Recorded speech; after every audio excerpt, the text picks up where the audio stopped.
Halo semua, Assalamualaikum warahmatullahi wabarakatuh. Saya Kadafi Rafsanjani, saya dari kelompok 8. Di sini saya sebagai moderator sekaligus pemateri keempat. Di sini saya dan teman-teman saja akan mempresentasikan hasil diskusi kami, yaitu tentang ijaz Al-Quran. Untuk menyingkat waktu, langsung saja kita simak video ini. Di sini saya sebagai pemateri pertama. Pengertian ijaz Al-Quran. Secara bahasa, ijaz merupakan derivasi atau bentuk masdar dari ajaza, bermakna al-faut, yaitu meninggalkan, as-sabaqi, mendahului. Sementara secara terminologi, Imam Al-Suyuti menyatakan bahwa mukjizat adalah sesuatu yang luar biasa yang disertai tantangan dan selamat dari perlawanan. Dengan demikian, makna dari ijaz Al-Quran adalah kekuatan yang menetapkan kelemahan manusia, baik secara terpisah-pisah maupun berkelompok, untuk bisa mendatangkan sesuatu yang serupa atau menyamainya. Macam-macam ijaz. Secara garis besarnya, ijaz dapat dibagi ke dalam dua bagian pokok, yaitu 1. Mukjizat inderawi, yaitu mukjizat para nabi terdahulu sebelum Nabi Muhammad SAW. Semuanya merupakan jenis mukjizat material atau inderawi. Yang kedua yaitu mukjizat imaterial. Adapun mukjizat yang diberikan kepada Nabi Muhammad SAW yaitu mukjizat yang bersifat imaterial, logis dan kekal, yaitu berupa Al-Quran.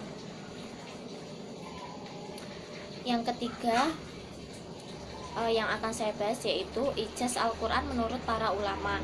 Dimulai pada abad ketiga, ulama dan sarjana-sarjana muslim telah banyak membahas persoalan ijaz Al-Quran.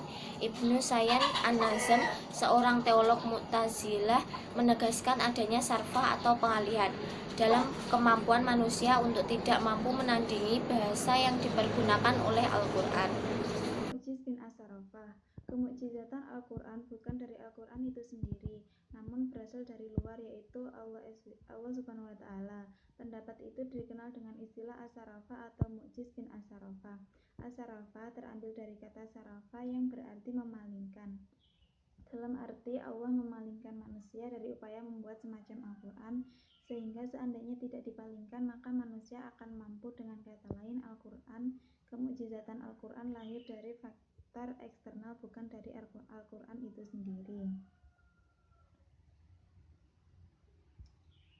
Seperti dalam firman Allah yaitu sesungguhnya jika manusia dan jin berkumpul untuk membuat yang serupa Al-Quran ini, niscaya mereka tidak akan dapat membuat yang serupa dengan dia, sekalipun sebagian mereka menjadi pembantu bagi sebagian yang lain.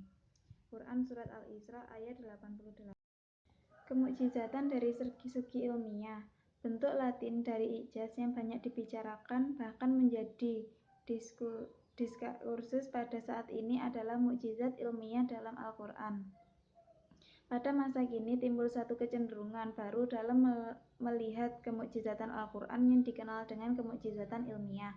Maksudnya adalah petunjuk dan isyarat atas hakikat ilmiah yang dikandung oleh Al-Quran, yang belum diketahui manusia saat Al-Quran diturunkan dan dianggap mendahului masanya, sehingga tidak masuk akal jika Al-Quran dikarang oleh seorang yang tidak mampu baca tulis, dan dalam dunia yang tidak mengetahui hakikat-hakikat ilmiah itu sedikit pun.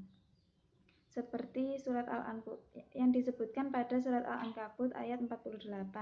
Dan kamu tidak pernah membaca sebelumnya Al-Quran sesuatu kitab pun, dan kamu tidak pernah menulis suatu kitab dengan tangan kananmu. Andaikan kamu pernah membaca dan menulis, benar-benar ragulah orang yang mengingkari. Al-Quran mempunyai bahasa yang khas yang tidak dapat ditiru oleh para sastrawan Arab sekalipun, karena adanya susunan yang indah yang berlainan dengan setiap susunan dalam bahasa Arab. Mereka melihat Al-Quran memakai bahasa dan lafaz mereka, tetapi ia bukan prosa ataupun syair. Sejarah telah mencatat bahwa Al-Quran turun di tengah-tengah bangsa Arab yang menggunakan sastra. Adalah suatu kebanggaan bila ada di antara mereka terdapat seorang penyair dan sastrawan yang mampu merangkai kata-kata yang indah. Maka setiap tahun diadakan perlombaan syair dan syair yang terpilih ditulis dengan tinta emas lalu digantungkan ke dinding Ka'bah yang dikenal dengan Mu'allaqah. Dan Al-Quran adalah wahyu dari Allah yang merupakan penuntun bagi umat manusia dan bukan merupakan karya sastra, namun begitu Al-Quran diungkapkan baik dalam tuntunan lisan ataupun tertulis, namun syair atau prosa yang mereka buat tidak mampu mengungguli ayat-ayat yang dikandung Al-Quran. Ijaz Al-Quran dari segi bahasa ini adalah bahwa Al-Quran turun dengan bahasa yang indah, lagi menawan, yang mengandung ciri khas yang tinggi yang tidak terdapat pada kalangan apapun dan sastra manapun di kalangan kafilah Arab. Doktrin kemukjizatan Al-Quran tidak hanya pada isi, melainkan juga pada bentuk kesastraan. Secara umum terdapat pada hampir semua mazhab-mazhab Islam dan telah mendapatkan suatu kedudukan dan pengakuan penting dari berbagai bentuk penuturan dengan perhatian khusus terhadap hal itu. Dan selanjutnya atas tafsir ilmiah atas Al-Quran. Tafsir ilmi adalah penafsiran ayat-ayat Al-Quran berdasarkan pendekatan ilmiah atau menggali kandungan Al-Quran berdasarkan teori-teori ilmu pengetahuan. Ayat-ayat Al-Quran yang ditafsir dalam corak tafsir ini adalah ayat-ayat kauniyah atau kealaman. Berdasarkan beberapa definisi, kita dapat pahami tafsir ilmi adalah penafsiran Al-Quran dengan pendekatan ilmu pengetahuan. Dari definisi ini, kita juga mengetahui bahwa ayat-ayat Al-Quran yang dijadikan objek penafsiran bercorak ilmi ini adalah ayat-ayat yang mengandung nilai-nilai ilmiah dan kauniyah kealamaan. Tafsir ini dibangun berdasarkan asumsi bahwa Al-Quran mengandung berbagai macam ilmu, baik yang sudah ditemukan maupun yang belum ditemukan.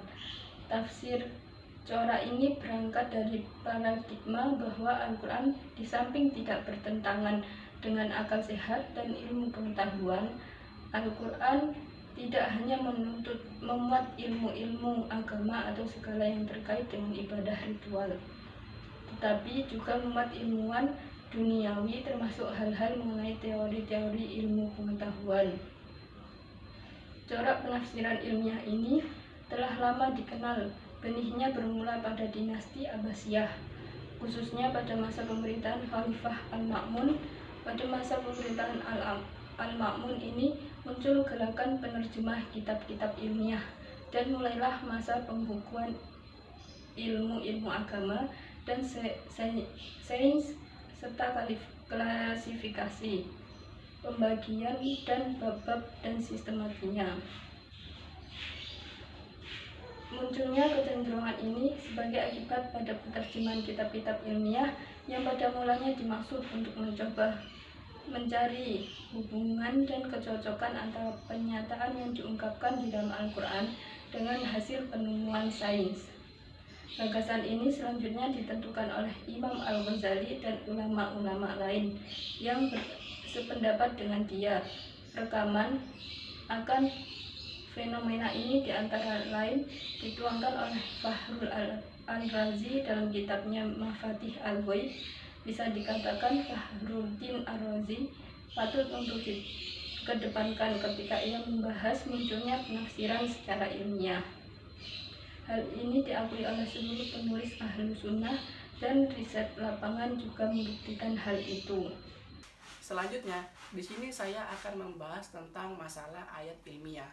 Seperti yang kita ketahui bahwa Al-Quran memang merupakan kitab suci umat Islam. Al-Quran diturunkan melalui malaikat Jibril. Al-Quran diturunkan secara berangsur-angsur dengan waktu yang sangat lama. Di dalam Al-Quran sudah terbukti dengan kebenarannya yang ada di dalam Al-Quran.